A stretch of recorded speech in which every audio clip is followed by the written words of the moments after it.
रूपम नंदी पुरकास्ट की घोषणा को कांग्रेस ने बताया हास्यास्पद।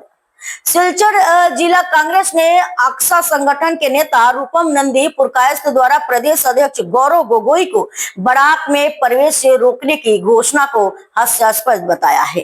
कांग्रेस अध्यक्ष अभिजीत पाल ने आरोप लगाया कि आक्सा अब केवल नाम मात्र का संगठन है और रूपम नंदी इसका दुरुपयोग कर निजी प्रचार और सस्ती राजनीति कर रहे हैं। उन्होंने रूपम को चेतावनी देते हुए कहा कि कांग्रेस के किसी कार्यकर्ता को रोकने की कोशिश न करे, बल्कि छात्रों और बराक के विकास के लिए ईमानदारी से काम करे। पत्रिकाते देखलाम जे आक्सा যে ছাত্র সংগঠন সেই ছাত্র সংগঠন থেকে গৌরব গগৈকে বরাকে ঢুকতে দেওয়া হবে না এটা মন্তব্য।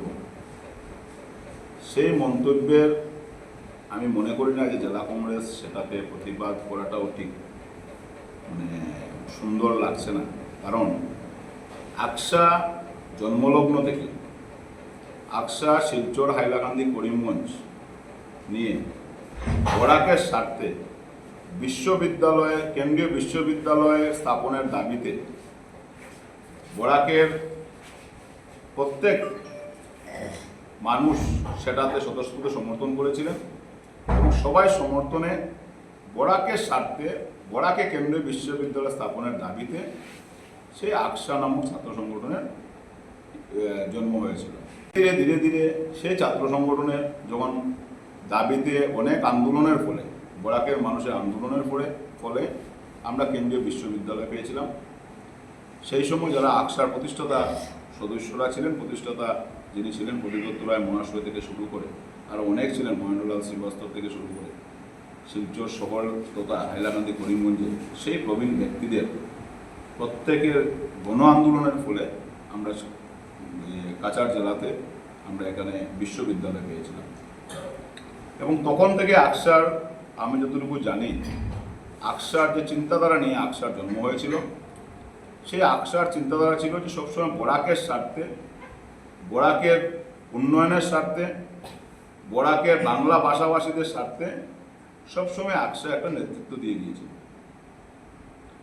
কিন্তু দিনে দিনে দিনে দিনে আজকে আকসা এসে এমন জায়গায় দাঁড়িয়েছে, আকসার একজন কি উপদেষ্টা উনি আবার নাকি বিজেপি দলে যোগদান করেছেন, বিজেপি দলের উনি কি সদস্য হিসাবে আছেন, কার্যকরী সদস্য নাকি সদস্য হিসাবে আছেন, আমরা মধ্যে মধ্যে পত্রপত্রিকায় দেখি, যার কোনো ছাত্র সংগঠনের সাথে কোনো ধরনের কোনো জড়িত নয়, যিনি নিজেও একজন বয়স বা আমার সাথে বাদ দিন যারা কংগ্রেস দলের সামান্য যারা সদস্যরা আছেন ওনাদের সাথে ক্ষমতা থাকলে উনি আটকে দেখা করবেন। গৌরব গগৈ তো রাজ্য স্তরের নয়, সমগ্র দেশের একজন নেতা। গৌরব গগৈকে আটকানো তো রূপম নন্দী পুরকাইস্ত না কি না পুরকাইস্ত আমি জানি না, উনার তো আরেক জন্ম নিতে হবে। কিন্তু বাদ দিন, আমি গৌরব গগৈ এত বড় নামটাই নেই, এখানে লাভ নেই আমার ওনার সাথে তুলনা করে বা ওনার আটকানো আমরা এটা কেয়ারও করি না। আমরা একবার স্পষ্ট ভাষায় বলছি যে আমার কংগ্রেসের একজন সদস্য গৌরব গগৈ একজন সৈনিককে যদি ওনার ক্ষমতা তাকে আটকে দেখা তাহলে বলবো উনি একজন নেতার নেতৃত্ব দেওয়ার ক্ষমতা ওনার হয়েছে। উনি ডুল পিটিয়ে কি বিজেপি দলের কার্যকরী সদস্য হয়ে ডুল পিটিয়ে আজকে যদি বিজেপি দলের সভাপতি সেই কথাটা বলতেন তাহলে হয়তো এবার আমরা সে ব্যাপারে চিন্তা করতাম। এই ধরনের কার্যকরী সদস্য শিলচর জেলা কংগ্রেসে 1 লক্ষের উপরে আছে কাছাড় জেলাতে। উনার সেখানে ওনার ক্ষমতা হয়নি, উনি দলের কোনো মতামত উনি দিতে পারবেন না, তাই উনি তার এই যে আকসার সাইনবোর্ডটাকে বিক্রি করে উনি আকসার নাম দিয়ে প্রেসমিট করেছেন।